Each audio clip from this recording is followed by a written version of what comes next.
എല്ലാവർക്കും നമസ്കാരം. എൻ്റെ ചാനലിലേക്ക് എല്ലാവർക്കും സ്വാഗതം.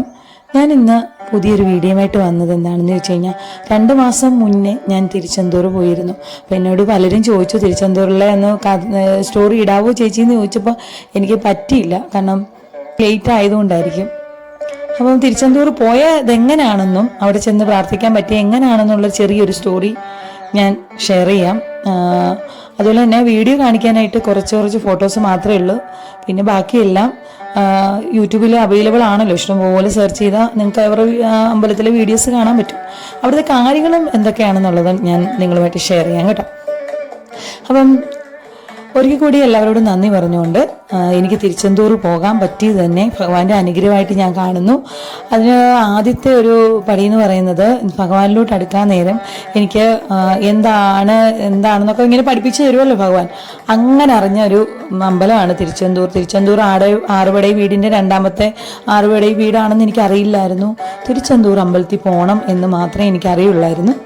പിന്നെ ഞാനിങ്ങനെ സെർച്ച് ചെയ്ത് കുറേ കാര്യങ്ങൾ മനസ്സിലായി.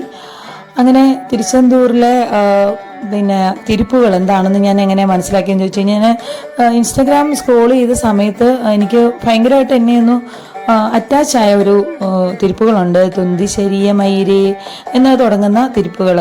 അതെൻ്റെ മനസ്സിലോട്ട് കയറി. അപ്പം ഞാനത് അന്വേഷിക്കാൻ തുടങ്ങി. അപ്പം എൻ്റെ ഒരു മോളായിട്ട് കാണുന്ന പാർവതി കുട്ടി എന്നോട് പറഞ്ഞു, ദീപാമ്മ ഇത് തിരുപ്പുകളാണ്, തിരുച്ചെന്തൂരിലെ തിരുപ്പുകളാണ്, ഇത് നല്ലൊരു എനർജറ്റിക് തിരുപ്പുകളാണ്, ഇത് ചൊല്ലിക്കളാൻ പറഞ്ഞു. ഞാൻ ആ സമയം കൊണ്ട് എഴുതിയെടുത്ത് ചൊല്ലി. അന്ന് എൻ്റെ കയ്യിൽ പുസ്തകമൊന്നും കിട്ടിയിട്ടില്ലായിരുന്നു. അതാണ് എൻ്റെ ആദ്യത്തെ തിരുപ്പുകൾ എന്താണെന്ന് പോലും എനിക്ക് അറിയാത്ത സമയത്ത് ഞാൻ ചൊല്ലിയ ഒരു സ്തുതിയാണ് തിരുച്ചെന്തൂരിലെ തിരുപ്പുകൾ.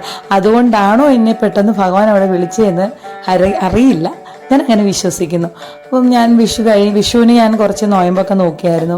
ആ സമയത്ത് ഞാൻ നോയമ്പൊക്കെ കണ്ടിന്യൂ ചെയ്തു. എന്ത് വന്നാലും തിരുച്ചെന്തൂർ പോകും, വെക്കേഷൻ ടൈം അല്ലേ എന്ന് വിചാരിച്ച് പോകുന്നു കരുതി ഞാൻ നോയമ്പ് നോക്കി. ഹസ്ബൻഡ് സമ്മതിക്കുമോ എന്നറിയില്ല.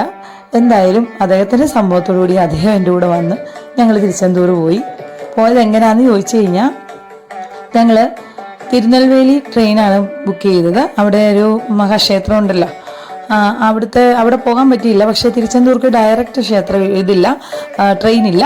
അപ്പോൾ ഞങ്ങൾ എന്ത് ചെയ്തു, ഇവിടുന്ന് എറണാകുളത്തു നിന്ന് പിന്നെ തിരുനെൽവേലിയിലുള്ള അവിടെ സ്റ്റേഷനിലോട്ട് പോയി. ക്ഷേത്രം എന്ന് പറയുന്നത് സ്റ്റേഷനിലോട്ട് അവിടെ ഇറങ്ങി കഴിഞ്ഞപ്പം 5:15 ആയപ്പോൾ ഇറങ്ങി. പക്ഷെ അവിടെ ട്രെയിൻ ഇനി തിരുച്ചെന്തൂരിലേക്കുള്ള ലോക്കൽ ട്രെയിൻ കിട്ടണമെങ്കിൽ കുറേ സമയം ഇരിക്കണം. കുട്ടികളുള്ളതുകൊണ്ട് ഞങ്ങൾ എന്ത് വിചാരിച്ചു, ടാക്സിക്ക് പോയി. നല്ല ചാർജാണ് ടാക്സിക്ക് കേട്ടോ. ബസ് ഒറ്റയ്ക്കൊക്കെ ഉള്ളെങ്കിൽ ബസ്സിന് പോകാൻ പറ്റും. കുട്ടികളൊക്കെ ഉണ്ടെങ്കിൽ പാടാണ്. അല്ലെങ്കിൽ പിന്നെ അതുപോലെ നമ്മുടെ കൂടൊപ്പം നിൽക്കുന്ന കുട്ടികളാണെങ്കിൽ ബസ്സിന് പോകാൻ പറ്റും. ബസ്സിനാണെങ്കിലും ഇതുപോലെ തന്നെ 1.5 മണിക്കൂറുണ്ട്.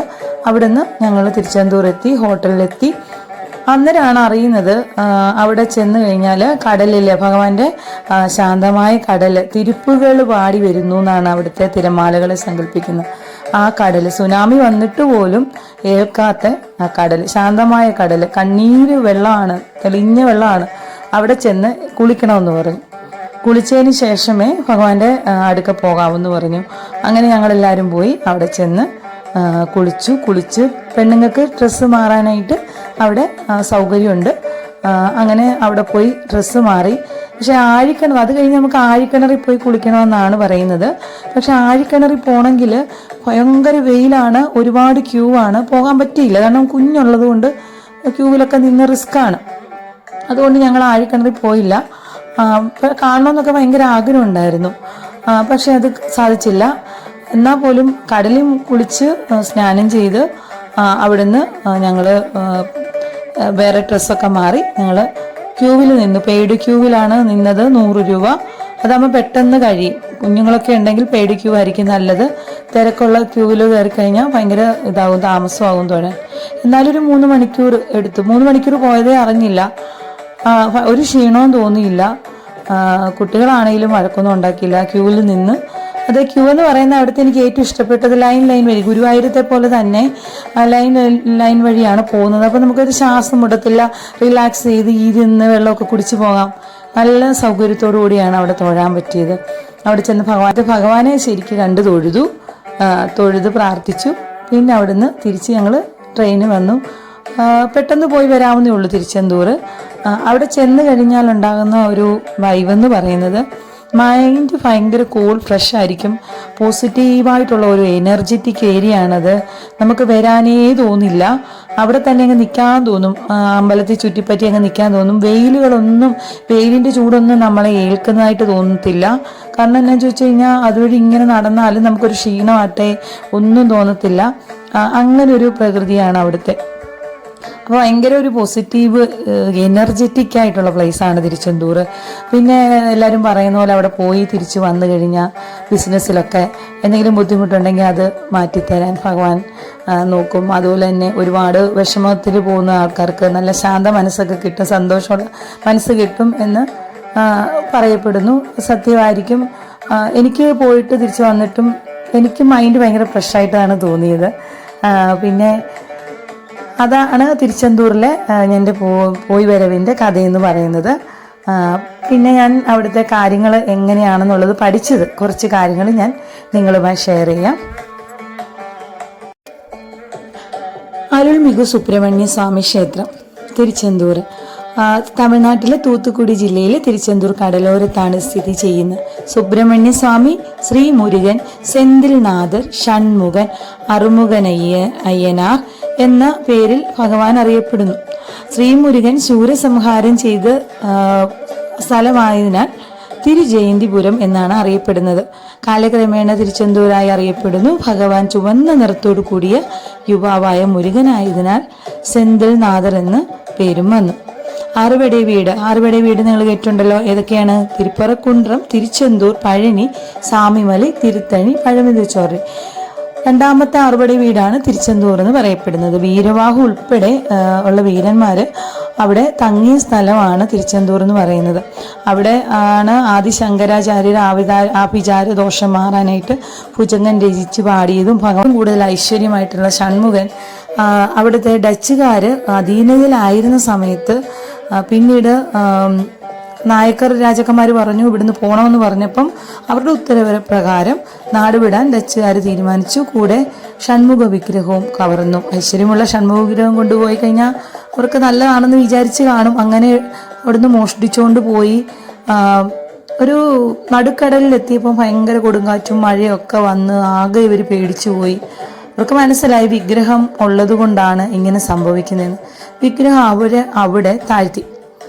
അങ്ങനെ 5 വർഷങ്ങൾ കഴിഞ്ഞു. 5 വർഷം കഴിഞ്ഞതിന് ശേഷം ഭഗവാന്റെ പ്രിയ ഭക്തനായിരുന്ന വടമലയപ്പ പിള്ളെ സ്വപ്ന ദർശനത്തിലൂടെ ഭഗവാൻ പറയുകയുണ്ടായി, കടലിൽ ഞാൻ അടിത്തട്ടിലുണ്ട്, എന്നെ അവിടെ വന്ന് എടുത്ത് വിഗ്രഹം പുനഃപ്രതിഷ്ഠിക്കണം എന്ന്.